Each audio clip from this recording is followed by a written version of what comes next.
Resepsyon at ng kanyang mommy na si Sharon Cuneta ngayong Mother's Day.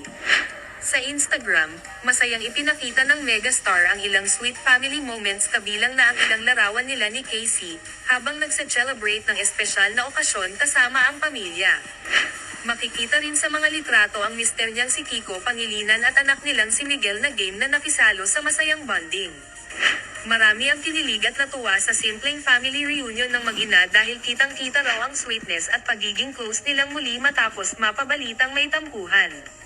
Sa caption ng kanyang post, naging emosyonal si Sharon habang ibinabahagi kung gaano siya kasaya ngayong Mother's Day. "What a beautiful Mother's Day God gave me this year," say ng megastar. Nagbigay rin siya ng pahiwatig na umaasa siyang mas magiging buo pa ang kanilang pamilya sa mga susunod na araw.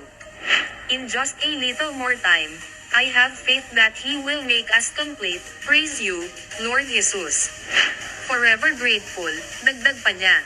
Dahil dito, bamaha agad ng positibong komento mula sa longtime supporters ni Sharon at Casey. Marami ang nagsabing nakaka-touch at nakaka-happy makita na magkasama uli ang mag-ina sa isang mahalagang okasyon gaya ng Mother's Day. Narito ang ilan sa mga nabasa namin sa comment section. "So happy to see your Christina with her daddy Kiko and her only brother. Hoping the day na kompleto na naman kayong lahat. Finally seeing you in just one frame, and very, very soon, your family will be complete in one beautiful moment. Mama at really Sharon Cuneta, my heart is so happy for you and I know this precious blessing is an answered prayer.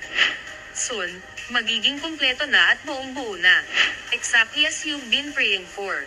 My fave duo is back. Prayer granted."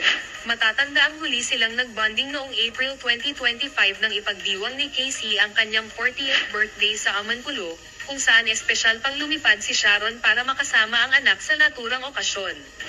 Samantala, naging emosyonal din noon si Casey nang ibahagi niya na isa umano sa most beautiful Christmas ng kanyang buhay ang holiday season noong January 2025.